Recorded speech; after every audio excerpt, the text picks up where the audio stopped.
우리 말씀 받기 전에 이렇게 한번 외쳐보겠습니다. 하나님께서 내 삶의 주인 되십니다. 내 삶을 하나님께 맡겨드립니다. 예, 오늘부터 저는 10계명을 여러분에게 강해하려고 합니다. 왜 하필 10계명일까요?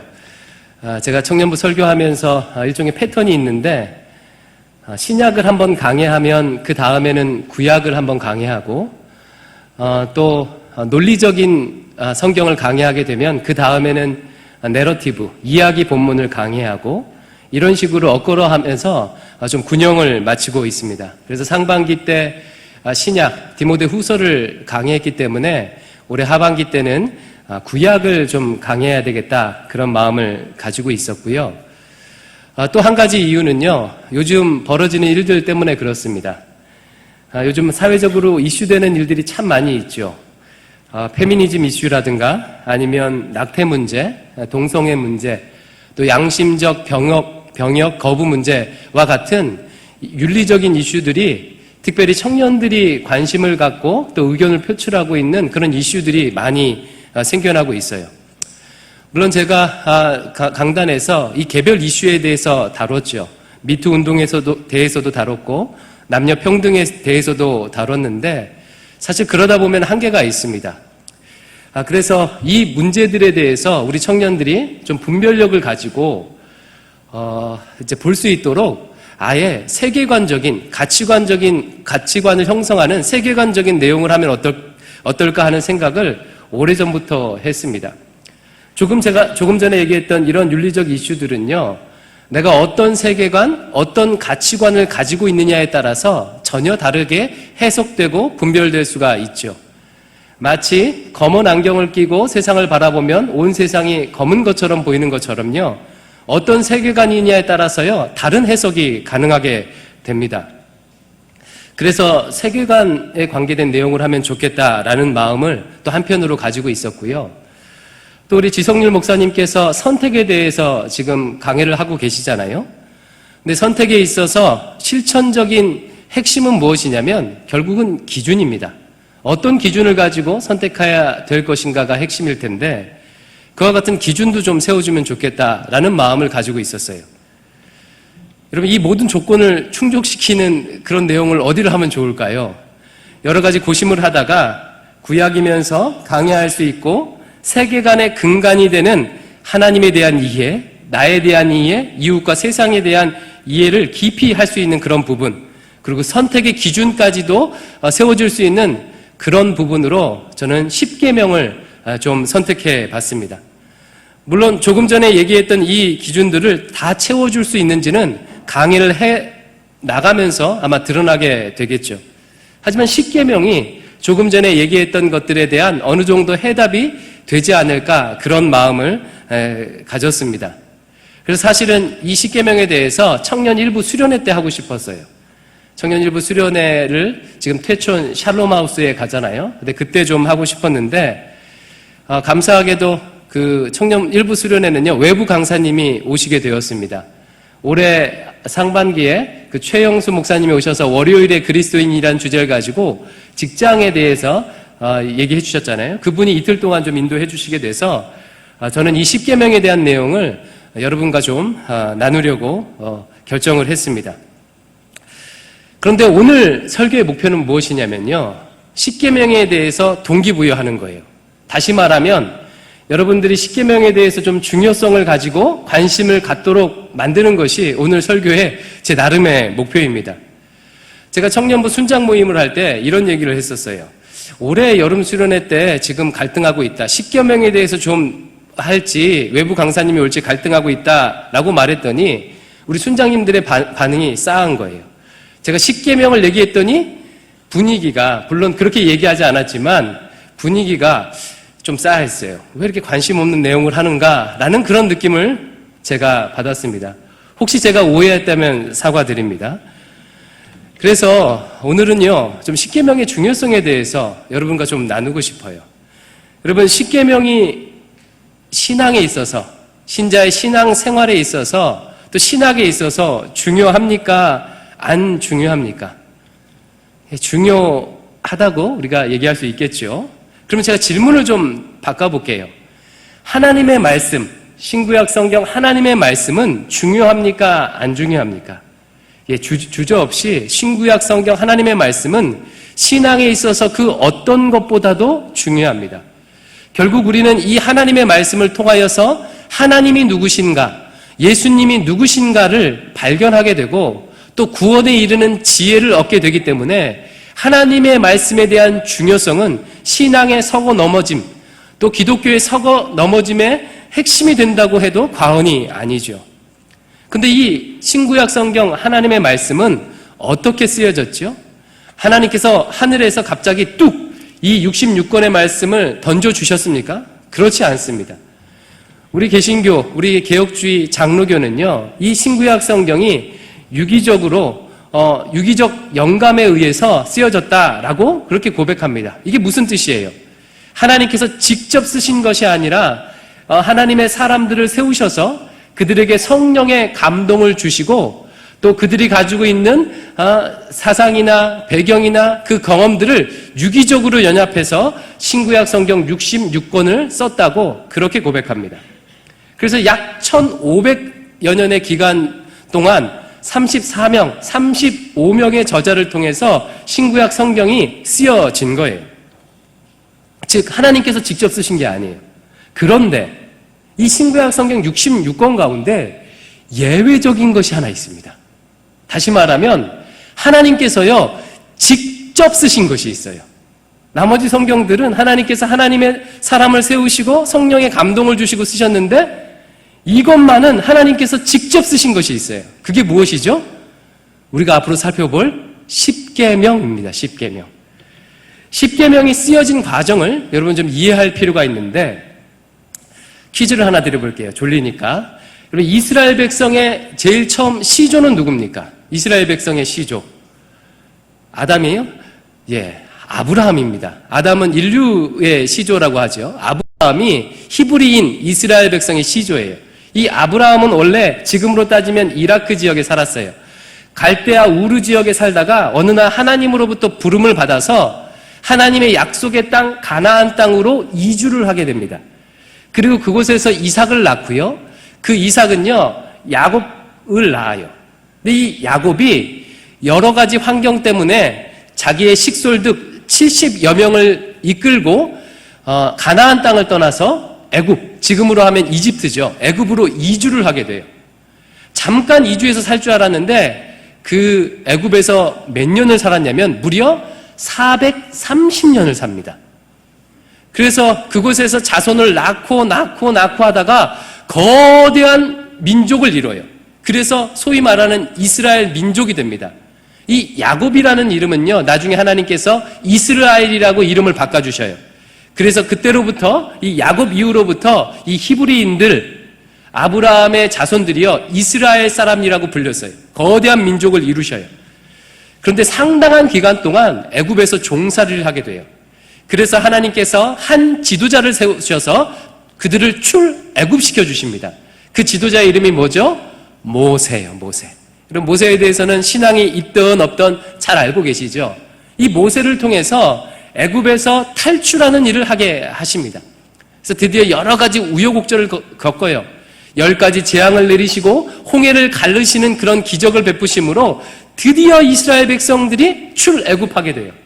그리고 3개월 만에 시내산, 다른 말로 하면 호렙산 밑에 도달하게 됩니다.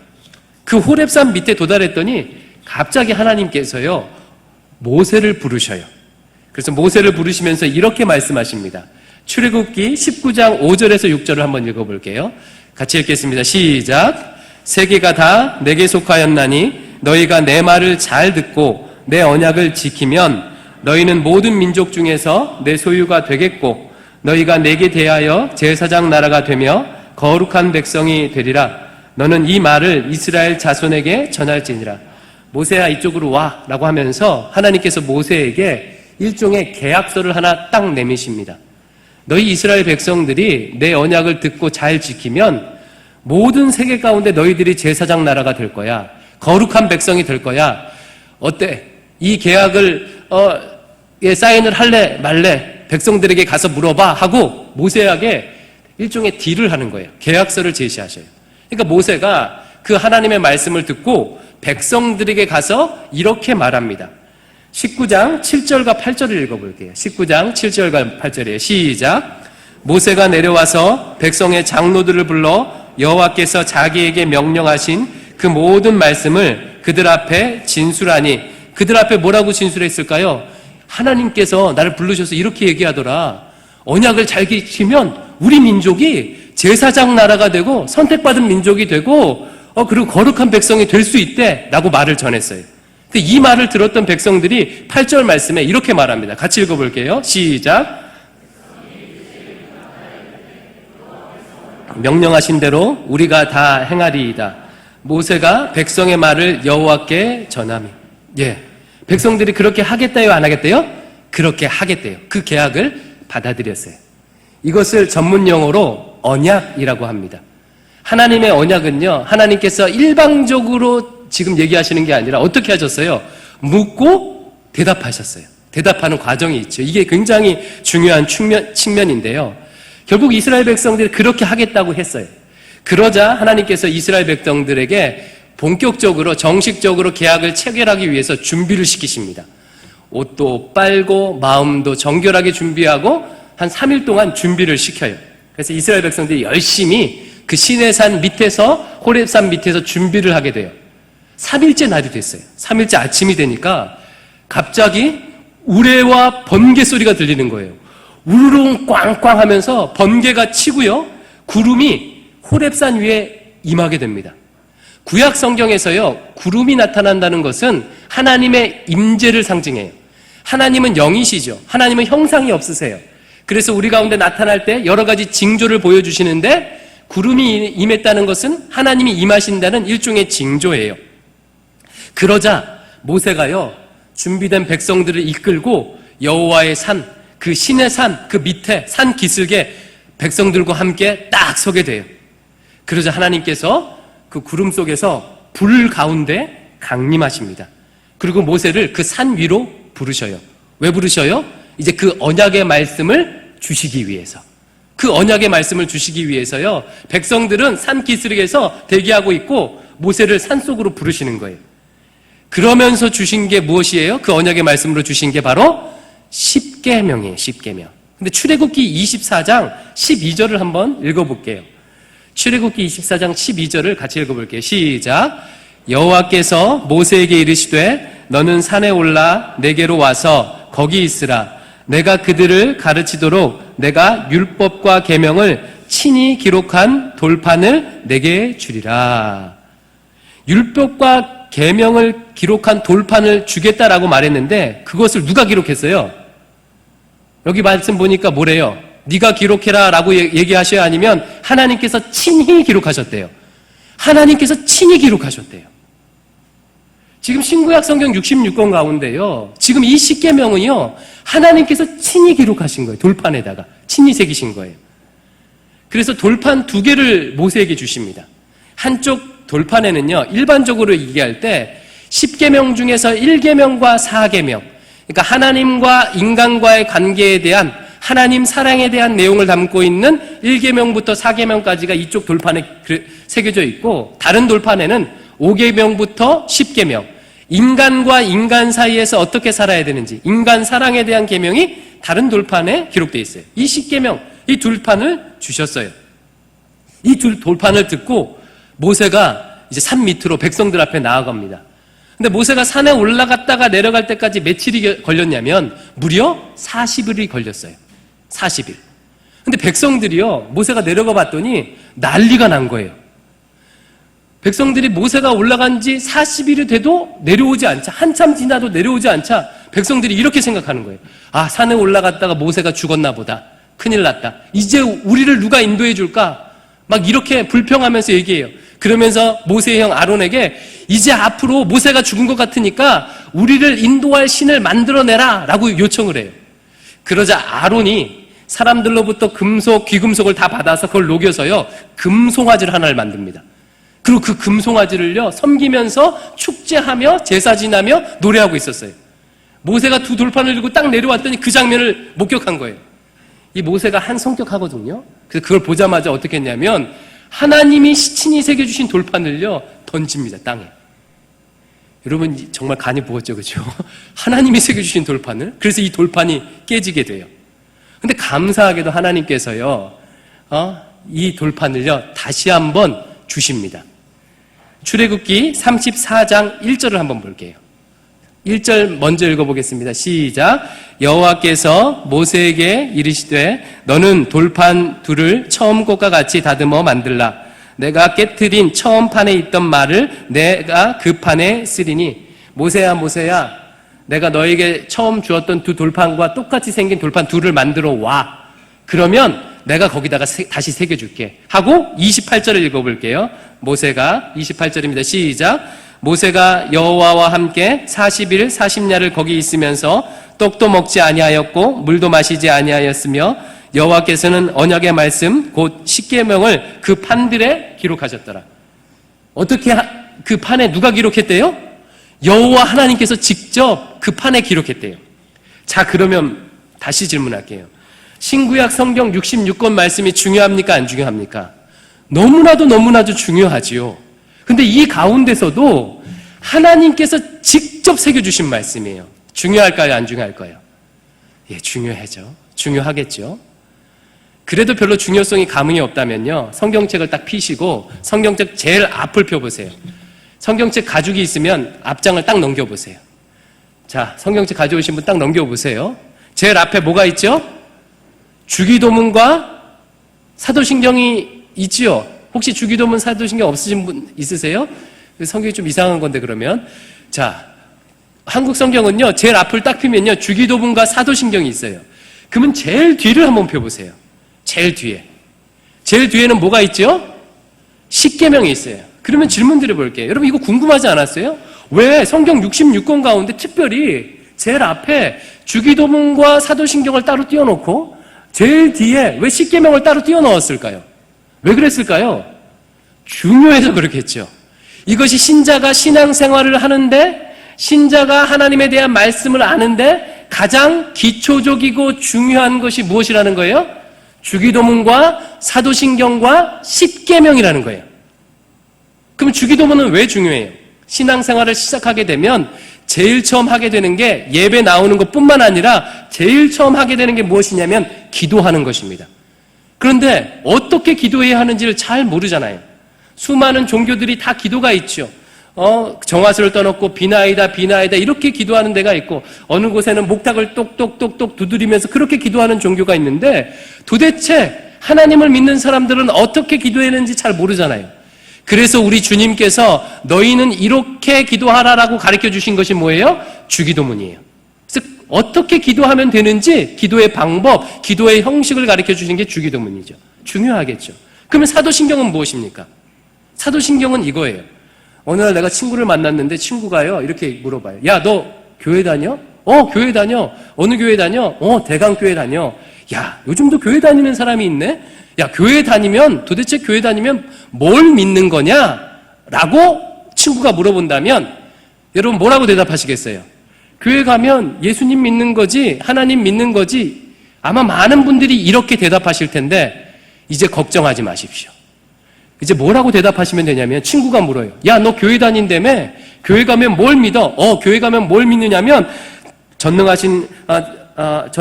전능하사 천지를 만드신 하나님 아버지를 믿고 그 외아들 우리 주 예수 그리스도를 믿고 그가 성령으로 잉태해서 사도신경을 쭉 외우면 되는 거예요. 즉 사도신경이란 무엇이냐면 신자가 믿는 바가 무엇인가, 도대체 기독교인은 무엇을 믿는가, 그 믿음의 핵심을 기록해 놓은 것이 뭐예요? 바로 사도신경이에요. 그러면 십계명은 무엇일까요? 제일 뒤에 기록되어 있는 십계명은 무엇일까요? 십계명은 무엇이냐면, 그렇다면 신자가 이 땅을 살아갈 때 어떻게 살아가야 하는지 그 삶의 방식에 대해서 가르쳐주는 것이 십계명입니다.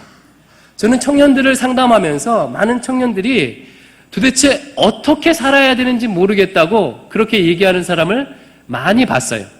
사실 어떤 측면에서는 저도 그럴 때가 많이 있습니다. 여러분, 이 땅을 그리스도인으로서 어떻게 살아가야 합니까? 고등학교 때까지만 하더라도 대학 진학하기 위해서 혹은 취직하기 위해서 또 대학 다닐 때 취직하기 위해서 열심히 살아왔는데 어느 순간 이래도 살아선 되는가? 라고 질문이 들 때가 있습니다. 질문이 들 때가 있어요.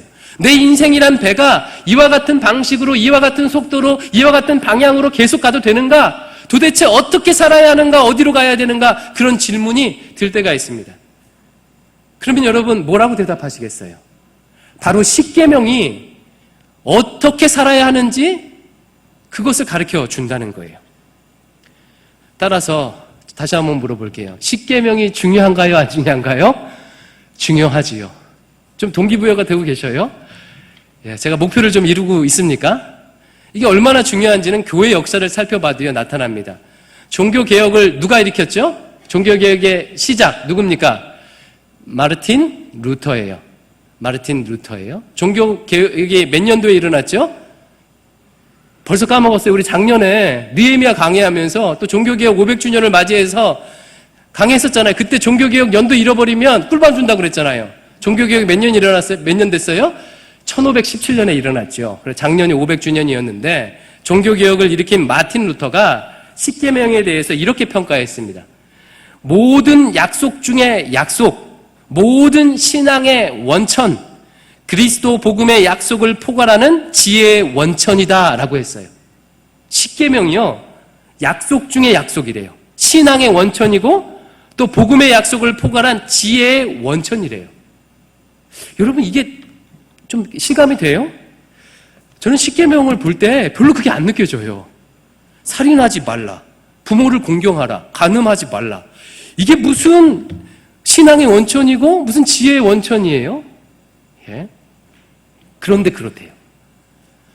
우리 장로교회 창시자인 칼빈도 마찬가지입니다. 칼빈도 교회에서 예배 드릴 때 예배 폼을 만들었는데 그 개혁교회는요 예배 드릴 때 항상 십계명을 예배 중에 낭송하도록 했어요.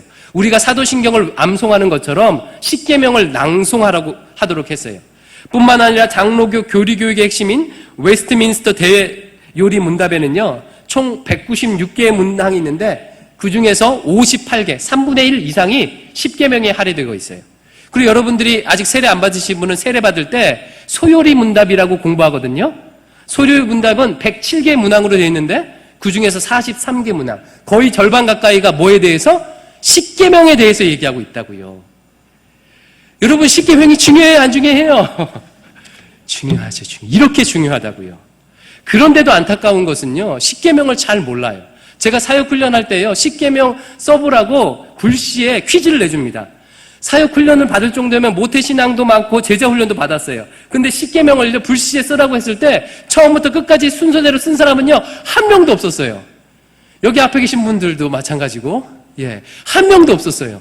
이와 같이 십계명이 중요함에도 불구하고 교회의 역사가 얘기함에도 불구하고 십계명을 외우지조차 못하고 있습니다. 십계명을 이렇게 사람들이 모르는 이유에 대해서요 여러 학자들이 제가 책을 보니까 써놨더라고요. 어제 어떤 분들, 많은 분들이요 이게 십계명에 대한 부정적 선입견 때문에 잘 모른다, 잘 접근하지 않는다 이런 얘기를 해놨어요. 어떤 부정적 선입견이 있을까요? 첫 번째는 이럴 수 있어요. 십계명은 율법을 대표하잖아요. 근데 신약 성경에 보면 율법에 대해서 이렇게 말해요. 율법으로는 구원받을 수 없고 율법으로는 내가 죄인임을 깨닫는 몽학선생, 가정교사의 역할이 율법이 한다. 율법으로는 구원받을 수 없다. 믿음으로만 구원받을 수 있다. 라고 얘기하고 있기 때문에 율법의 대표인 십계명에 대해서 별로 관심이 없다는 거예요. 부정적인 생각이 있을 수 있다는 거예요. 또 두 번째 이유로는 이렇게 얘기하더라고요.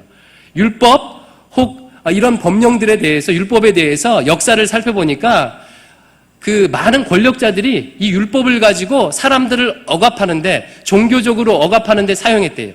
대표적으로 초대교회 때 보면 예수님 당시 보면 바리새인들이요 이 율법을 가지고 사람들을 억압하는 데 사용했잖아요. 그런 데 사용했잖아요. 우리 교회도 마찬가지입니다. 예를 들어서 5월달에 요즘은 별로 안 그러는데 5월달이 되면 예전에는요 그 5계명 부모를 공경하라라는 말씀을 가지고 많이 가르쳤어요. 근데 여러분 그걸 들을 때 어떤 생각이 들어요? 부모를 공경하라고 하면요 뭐 좋은 얘기지만요 거부감이 막 들잖아요. 그래도 엄마한테는 공경할 만은 한데 아빠도 공경하라고? 그 아빠도? 그렇게 망나니 같이 사는 그 아빠도 이런 마음이 막 들잖아요.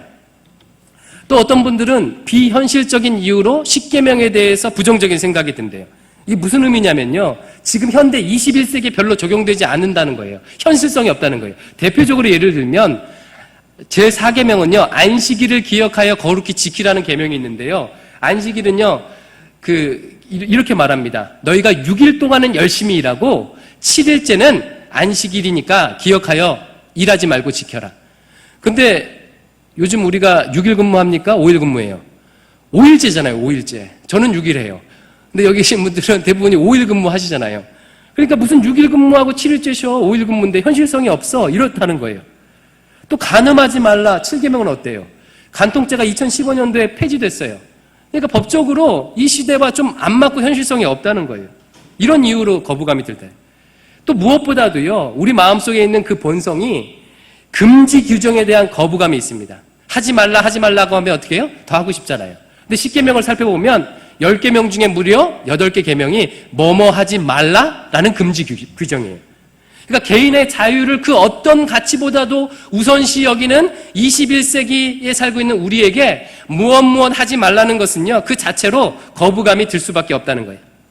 그런데 제가 생각할 때 우리 청년들이 성도들이 십계명을 잘 모르는 이유는요. 이런 부정적인 선입견 때문이도 있겠지만 가장 큰 이유는요.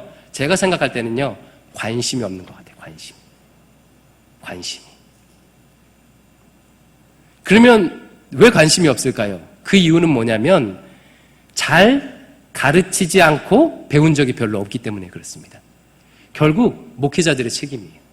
여러분 십계명을 한 계명 배워보신 적이 있으세요? 주일학기 때부터? 십계명을 통으로 이렇게 십계명 외워라 뭐 이렇게 하지 배웠지만 십계명에 대해서 자세히 배워본 적이 우리가 별로 없어요. 결국 목회자의 책임이에요.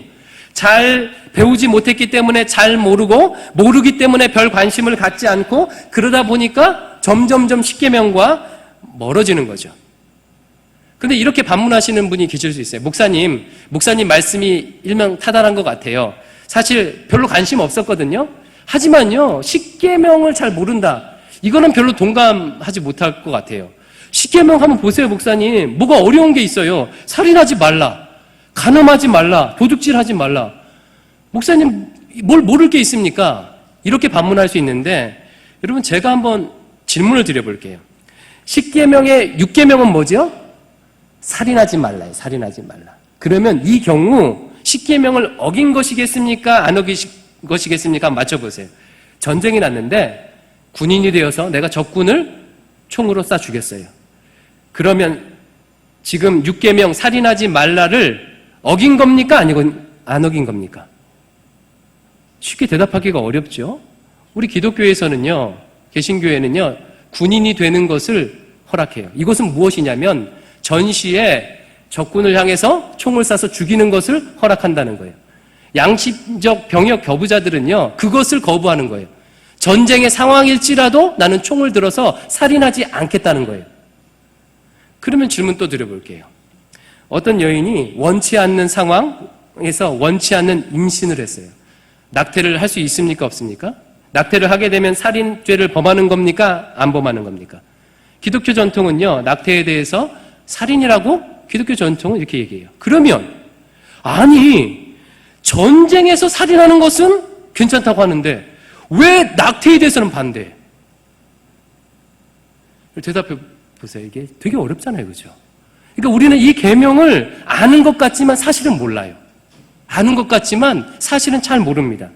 거짓말에 대해서도 한번 얘기를 드려볼게요. 제 9계명은요, 거짓 증거, 이웃에 대해서 거짓 증거하지 말라는 거예요. 근데 어느 날 이런 일이 있었어요. 6.25 전쟁 때인데 갑자기 공산당이, 이승복 예화죠. 공산당이 딱 쳐들어와서 네 엄마 아빠 어디 있어? 근데 그 엄마 아빠가 그 다락 밑에 이렇게 다락에 숨었어요. 그러면 그 자녀는요, 예수님을 너무 잘 믿어요. 십계명을 지켜야 되는데 공산당이 와서 어딨냐고 물어봐요. 그럼 뭐라고 해야 돼요? 거짓말을 해야 됩니까? 솔직하게 가르쳐줘야 됩니까? 그때 솔직하게 우리 엄마 아빠 저기 있어요 라고 하면 지금 9계명을 범한 겁니까? 안 범한 겁니까? 굉장히 쉽지 않죠. 쉽지 않죠. 우리는 십계명의 의미가 무엇인지 잘 모릅니다. 심지어는요, 바리새인들조차도 잘 몰랐어요. 율법에 정통했다고 하는. 그래서 예수님께서 안식일 날 병을 고쳐주니까 바리새인들이 와서 당신 왜 안식일 규정을 어깁니까? 십계명 중에 제 4계명을 어깁니까? 라고 했어요. 그러니까 예수님께서 뭐라고 하셨어요? 너희가 안식일을 잘 모른다. 안식일이 사람을 위해서 있는 것이지 사람이 안식일을 위해서 있는 게 아니다. 안식일의 주인은 인자다. 자기 자신이다. 라고 말씀하셨어요. 십계명을요, 새롭게 십계명의 본 의미가 무엇인지를 가르쳐 주셨다는 그런 것이죠. 따라서 여러분 십계명을요, 잘 배우시기 바래요. 자, 동기부여가 좀 되셨어요? 이게 한두 주 할 게 아니거든요. 10개니까. 한참을 해야 되는데, 여러분 동기부여 안 되면 이거 어떻게 합니까? 좀 십계명을 내가 배워야 되겠다는 그런 생각이 좀 드셔요. 십계명을 잘 배우게 되면 하나님이 누구신지, 내가 누구인지, 그리고 내가 함께 살아가는 이웃이 누구인지를 깊이 생각하게 됩니다. 인간이 누구인가? 신은 있는가? 신이 누구인가? 그러면서 내가 혼자 살아가는 존재가 아니구나. 나는 하나님과 함께 살아가는 영적인 존재이며 나는 이웃과 살아가는 사회적 존재이구나 라는 것을 깨닫게 돼요. 그리고 어떻게 그 하나님과 이웃과 같이 함께 어울려 이 땅에서 행복하게 살아갈까를 십계명을 통해서 배울 수가 있어요. 하나님을 사랑하고 이웃을 사랑하는 법을. 그리고 그렇게만 할 수 있다면 내가 진짜로 행복한 삶을 살 수가 있습니다. 십계명을 잘 배우고 순종한다면요. 결국 행복이라는 것은요, 관계 아닙니까? 제가 여러 차례 말씀했죠. 이 세상에서는요, 행복을요, 소유로 정의 내려요. 무엇을 가지면 행복하고, 그 집을 가지면 생각하고, 그 직장을 가지면 행복하고, 그 집을 가지면 행복하고, 그 차를 가지면 행복하고, 그 남자를, 그 여자를 가지면 행복하다고 세상은 정의 내립니다. 하지만 성경의 행복의 정의는 무엇이에요? 소유가 아니라 관계예요. 하나님을 사랑하고 내 이웃을 사랑하는 것. 십계명을 잘 배우고 순종할 때 그렇게 될 수 있다는 거예요. 뿐만 아니라 자유를 얻을 수 있습니다. 우리가 자유롭지 못한 것은요, 우리를 올가매는 규약이 많기 때문이 아니에요. 저는 규약이 없는, 혼자 살면서 자기 마음대로 사는데 자유롭지 못한 사람을요, 굉장히 많이 봤어요. 아니, 혼자 살고 자유롭게 사는 것 같은데 여전히 무언가 얽매여서 미래에 대해서 불안하며 자기 하루의 삶에 대해서 불안하고 그렇게 사는 사람을요, 너무나도 많이 봤어요. 성경은 왜 우리가 자유롭지 못하다고 얘기합니까? 우리가 죄의 종노릇하고 있기 때문에 라고 그래요. 우리 안에 깊숙한 탐욕과 죄가 우리를 얽매이기 때문에 비록 돈이 많아도 모든 것이 다 있는 것 같아도 시간의 자유가 주어져도 그렇게 두려워하며 산다고 얘기해요. 근데 십계명을 살펴보게 되면 이 탐욕과 죄를 경계하고 그로부터 벗어나 진짜 자유를 경험할 수 있게 돼요. 뿐만 아니라 세상을 분별할 수 있는 기준이 생기게 됩니다. 그리스도인들이 세상에서 해야 할 것은 무엇입니까? 저를 한번 따라해 볼게요. 졸리니까 따라해 봅시다. 정죄하지 말고 분별하라. 분별하는 게 우리가 할 일이죠. 정죄하는 게 아니라. 근데 분별하기 위해서는요, 올바른 가치 기준, 가치관이 있어야 되는데 바로 십계명이 이것을 도와주는 거예요. 지금 유행하고 있는 낙태나 전쟁이나 양심적 병역 거부나 이 페미니즘이나 이와 같은 수많은 이슈들 가운데 어떻게 우리가 분별하며 신자로서 살아갈 수 있을까요? 바로 십계명이 그것을 도와준다는 것입니다. 동기부여가 되셨어요? 십계명을 봐야 되겠죠. 저도 굉장히 많이 기대가 돼요. 그리고 이전 설교에서는요, 보다 실천적인 설교, 재미있는, 여러분에게 재미있도록 많이 설교를 했다면, 이제부터는요, 조금 더 신학적이고 철학적으로 좀 들어갈 거예요. 하지만 기대가 너무나도 됩니다. 마지막으로요, 오늘 한 가지, 이것만 여러분에게 십계명에 대해서 기억하고 좀 마치도록 할게요. 십계명의 이름이 뭡니까? 질문이 뜬금없죠, 그렇죠? 마치 이 질문은요, 박용모 목사의 이름이 뭐냐고 물어보는 것과 똑같습니다. 십계명의 이름은 십계명이라고 우리가 알고 있죠. 그리고 그 근거는요, 출애굽기 24장 12절이에요. 한번 읽어볼게요. 출애굽기 24장 12절 시작. 여호와께서 모세에게 이르시되 너는 산에 올라 내게로 와서 거기 있으라. 내가 그들을 가르치도록 내가 율법과 계명을 친히 기록한 돌판을 내게 주리라. 율법과 계명을 기록한 돌판, 그 돌판이 10가지가 기록되어 있어요. 그래서 그 10가지 계명이라고 해서 10계명이라고 이름을 붙였어요. 하지만 10계명은요, 또 다른 이름이 성경에 나와 있고 저는 이것을 오늘 강조하고 싶어요. 그게 뭐냐면 출애굽기 34장 28절이에요. 같이 한번 읽어볼게요. 조금 전에 읽었던 것인데 출애굽기 34장 28절 말씀을 출애굽기 34장 28절 말씀 모세가 시작 모세가 여호와와 함께 40일 40야를 거기 있으면서 떡도 먹지 아니하였고 물도 마시지 아니하였으며 여호와께서는 언약의 말씀 곧 십계명을 그 판들에 기록하셨더라. 여기 보시면 말씀 띄워주세요. 십계명에 또 다른 이름이 기록되어 있습니다. 찾으시겠어요? 절대 못 찾아요. 왜냐하면 한글 성경이 그렇게 변형 안 했기 때문에. 여기서 십계명의 다른 이름은요, 십계명이라고 한글 성경에 번역된 그 단어예요. 다시 말하면 원문에는요, 십계명이 아니에요. 한글 성경은 십계명이라고 번역했는데 원문 성경은 뭐냐면 아세레트 핫데바림이라고 해서 번역하면 10가지 말씀이라는 뜻이에요. 10가지 말씀. 그러니까 10가지 계명이 아니라 10가지 말씀이라고 십계명의 이름을 직접적으로 붙여놨어요. 그래서 십계명의 정확한 이름은 뭐라고요? 10가지 말씀. 근데 이거를 헬라어로 예수님이 봤던 70인경, 바울이 봤던 70인경 헬라어는요, 어떻게 히브리 말을 헬라어로 번역했냐면 데카로구스로 번역해놨어요. 데카는 열이라는 뜻이에요. 열. 로구스는 로고스 알죠? 로고스, 말씀. 그래서 합쳐서 데칼로그라고 합쳐서 그렇게 번역을 해갔어요. 그래서 십계명의 다른 이름이 뭐예요? 데카로구스, 10가지 말씀, 데칼로그예요. 그래서 오늘 설교 주제를 보면, 제목을 보면 자유의 계약 데칼로그라고 써있죠. 데칼로그라는 뜻이 무슨 뜻이라고요? 10가지 말씀이라는 뜻이에요. 제가 오늘 설교가 끝나고 예배가 끝나고 누구를 특정해서 물어볼 거예요. 십계명의 다른 이름이 뭐니? 그랬는데 그럼 뭐라고 대답해요? 데칼로그라고 대답하면 돼요. 데칼로그의 뜻은 무엇이라고요? 10가지 계명, 10가지 말씀, 죄송합니다. 10가지 말씀. 그러면 왜 십계명이라고 부르지 않고 10가지 말씀이라고 부르는 것이 중요합니까? 그건 이유는 간단해요. 왜냐하면 성경이 그것을 강조하고 있기 때문에. 오늘 우리가 읽은 본문 출애굽기 20장 앞뒤를 보면요, 십계명을 말씀하면서 하나님께서요, 말씀하다, 말하다, 말씀하다라는 단어가 엄청나게 많이 등장합니다. 그러니까 성경은 의도적으로 하나님께서 말씀하심을, 말함을 강조해요. 예를 들어 대표적으로 20장 1절만 제가 한번 읽어볼게요. 오늘 본문 20장 1절은 하나님이 이 모든 말씀으로 말씀하여 이르시되, 더 정확한 표현은 하나님이 이 모든 말씀으로 말씀하여 말씀하시되 예요. 말씀을 강조하고 있어요. 그러면 한 가지 더, 계명이라고 얘기하는 것과 말씀이라고 얘기하는 것은 무슨 차이가 있을까요? 그냥 생각하면 아무 차이가 없는 것 같지만요, 이것을 한 단계, 두 단계 더 깊이 들어가게 되면 말씀이라고 얘기하는 것과 계명이라고 얘기하는 것과는요, 엄청난 차이가 있습니다.